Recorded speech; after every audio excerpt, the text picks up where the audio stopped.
मैं चर्चा में संजय कुमार जी को पहले लाना चाहता हूं। संजय जी, आप बरसों से पोल कर रहे हैं, आपने क्या कभी अनुभव किया कि पोल से वोटर इफेक्ट हो रहा है? मैं ये नहीं मानता कि वोटर बिल्कुल इफेक्ट नहीं होता है। इफेक्ट होता है क्योंकि कुछ अनडिसाइडेड वोटर होते हैं, जिसको हम कहते हैं कि फ्लोटिंग वोटर्स हैं, और वो कभी कभी इस बात को देखकर अपना मन बनाते हैं कि चुनाव जीतने वाली पार्टी कौन है और कौन सी पार्टी चुनाव हार रही है। लेकिन वोटरों का मन दोनों तरफ जाता है, उनका रुझान दोनों तरफ होता है। कुछ वोटर ऐसे होते हैं जो ये देखते हैं कि जीतती हुई पार्टी के साथ हमें वोट देना चाहिए क्योंकि वो चाहते नहीं कि उनका वोट बर्बाद हो। लेकिन कुछ मतदाता ऐसे भी होते हैं हिंदुस्तान में, अलग अलग राज्यों में, जो ऐसी पार्टी का साथ देना चाहते हैं जो पार्टी हार रही होती है, और वो सोचते हैं दूसरी पार्टी तो जीत ही रही है, ये कमजोर पार्टी है, हमें कमजोर के साथ खड़ा होना है। अगर इसको सर्वे की भाषा में हम कहें तो हम कहते हैं बैंडवैगन इफेक्ट, जो लहर के साथ जाना, और अंडरडॉग इफेक्ट, जो कमजोर दिख रहा है मैं उसके साथ खड़ा दिखूंगा। दोनों के साथ दिखाई पड़ते हैं। लेकिन सिर्फ क्या चुनावी जो ओपिनियन पोल है, क्या सिर्फ इन्हीं का असर पड़ता है? तमाम तरह की चीजें होती है, तमाम तरह के रिपोर्ट आते हैं, अखबारों में लेख होते हैं, रिपोर्टर्स अपनी स्टोरी फाइल करते हैं, और अगर आप गौर से पढ़ें तो ये सब भी ये बताते हैं हवा किस ओर जा रहा है। तो इसका असर मैं नहीं कहता कि बिल्कुल नहीं पड़ता, जरूर पड़ता है, लेकिन थोड़ा एक विरोधाभास भी है। हम बार बार कहते हैं ये सर्वेक्षण बेकार हैं, जनता का इस पर कोई भरोसा नहीं है। और जनता का जब भरोसा ही नहीं है तो फिर इसका असर किस बात का? जब मैं उसको देख रहा हूं और मैं उस पर भरोसा नहीं कर रहा हूं तो मुझ पर कैसे प्रभाव डाल रहा है? तो जो लोग इसके बैन करने की बात करते हैं, कहते हैं ये जनता के मत को असर डाल देता है, वो ये भी कहते हैं कि इन पे मुझे भरोसा नहीं है। जब आपको भरोसा नहीं है, आप भी जनता का हिस्सा है, आपको उस पर भरोसा नहीं है, फिर भी आप कहते हैं कि वो आपके वोट देने के निर्णय को असर कर रहा है। तो थोड़ा सोच समझ के आर्ग्यूमेंट्स लाने चाहिए कि सचमुच क्या इन पर भरोसा किया जाए या नहीं किया जाए, सचमुच ये इन्फ्लुएंस करते हैं या नहीं करते हैं। नहीं, बिल्कुल ठीक है। जैसा आपने कहा, आपने साइंटिफिक भाषा में समझाया कि अगर फायदा होना है तो दोनों को हो जाता है। पोल को देख करके एक वर्ग यहां जुड़ जाता है, एक वर्ग वहां जुड़ जाता है। प्रदीप गुप्ता जी हमारे साथ हैं। प्रदीप जी, मुझे तो व्यक्ति ये भी कह रहा था, वो भी बड़े सीजन नेता थे, उन्होंने कहा कि अगर आप पोल में किसी को जीतता हुआ दिखाते हैं तो कई बार पार्टियां उससे भी घबराती हैं। उनको लगता है कि हमारा वोटर कॉम्प्लेसेंट हो जाएगा, हमारा जो वर्कर है वो कहीं आराम से ना बैठ जाए कि अरे देखो सर्वे दिखा रहा है तो हम लोग आराम से जीत रहे हैं, कोई बात नहीं, चलो अब उतनी मेहनत करने की जरूरत नहीं, कौन पसीना बहाएगा।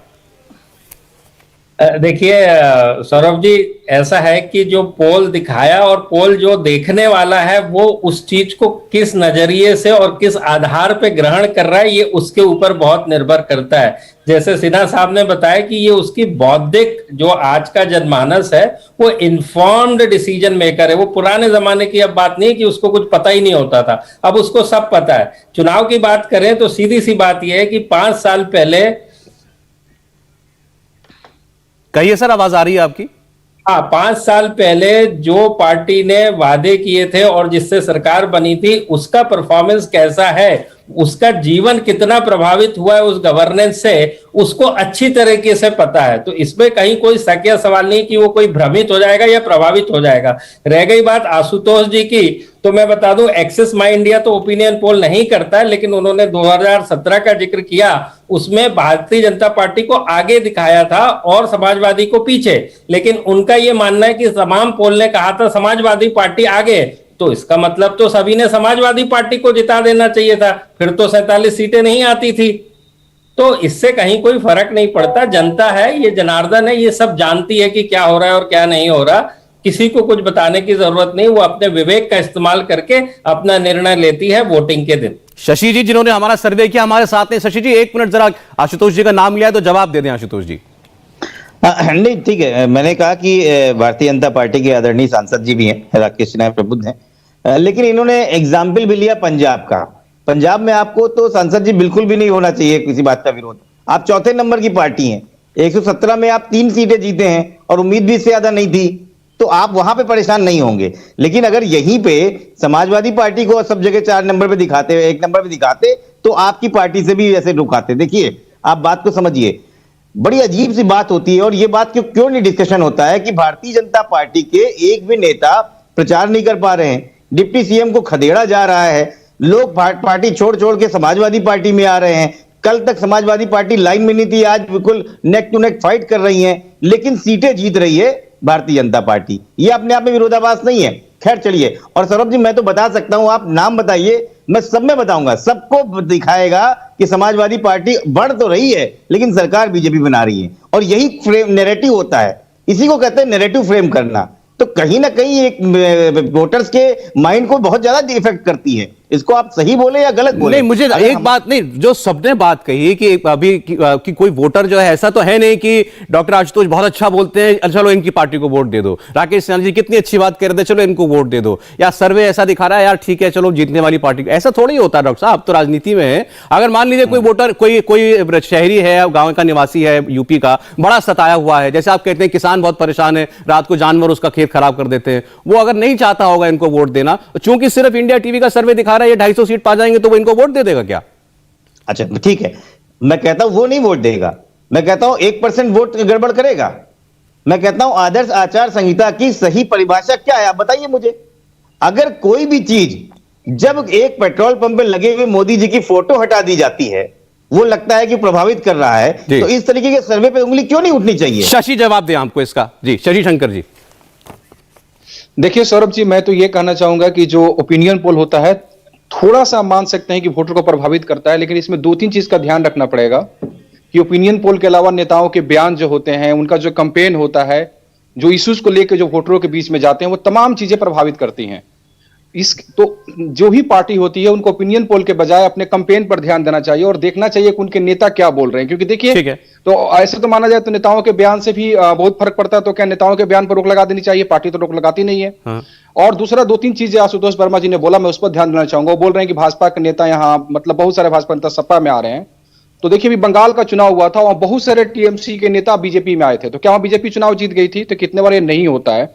और वहां पर भी देखिए बीजेपी बड़ी है, बीजेपी की जो सीटें आई थी पिछले चुनाव में, उससे चलिए छोड़े, हम अगर केवल उत्तर प्रदेश की शशि बात करते हैं, इन्होंने जो एक तर्क दिया, वो उसका जवाब राकेश जी से मैं लेना चाहता हूं। राकेश थोड़ा शॉर्ट में, क्योंकि ब्रेक ना, फिर दोबारा आ जाऊंगा। इन्होंने कहा कि जब सरकार की तरफ से जो स्कीमें चलती हैं वो तक इलेक्शन कमीशन उतरवा लेता है, बैनर उतरवा लेता है, प्रधानमंत्री की फोटो उतरवा लेता है। यहाँ नोएडा में हम रहते हैं, यहाँ तो हाथी ढक दिए गए थे एक बार चुनाव में, मुझे याद है। अब इतना सब कुछ हो जाता है, तो उस सिनारियो में कह रहे हैं कि ये जो नंबर दिखाए जाते हैं, इस पर क्यों रोकना हो?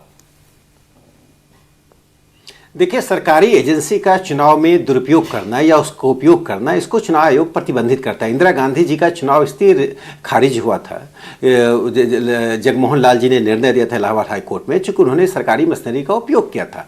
तब से एक बड़ी सावधानी बरती जा रही है कि किसी भी प्रकार से राज्य सरकार चुनाव को प्रभावित ना करे। लेकिन जो ओपिनियन पोल होता है, मैंने कहा कि लोकतंत्र में बहुत से स्तंभ होते हैं, कुछ सूक्ष्म स्तंभ होते हैं, कुछ स्थूल स्तंभ होते हैं। तो ओपिनियन पोल करने वाली जो संस्थाएं होती हैं स्वतंत्र होती हैं, वे ओपिनियन पोल करती हैं। तो आप लोकतंत्र को, मैंने पहले भी कहा, लोकतंत्र को बैलेट बॉक्स तक जो प्रतिबंधित करना चाहते, तब तो आप देखिएगा कि अखबारों में लेख लिखना या कोई दूसरा प्रोग्राम करना, टीवी के सारे प्रोग्राम को बंद कर दिए, उससे इन्फ्लुएंस हो सकता है। तो मेरे कहने का तात्पर्य यह है कि उन्होंने पंजाब को मैंने पंजाब का स्वयं का उदाहरण दिया कि ओपिनियन पोल हमारे खिलाफ गया, तो हमने तो प्रतिबंध की बात नहीं की, हम राष्ट्रीय पार्टी हैं, हमें तो प्रतिबंध की बात करनी चाहिए। पंजाब का तो उदाहरण इसलिए आपको दे रहे हैं क्योंकि पंजाब में आप भी जानते हैं, उनका कहना है कि लोग भी जानते हैं कि आप चौथे नंबर पर रहेंगे, ऐसा उनका कहना है।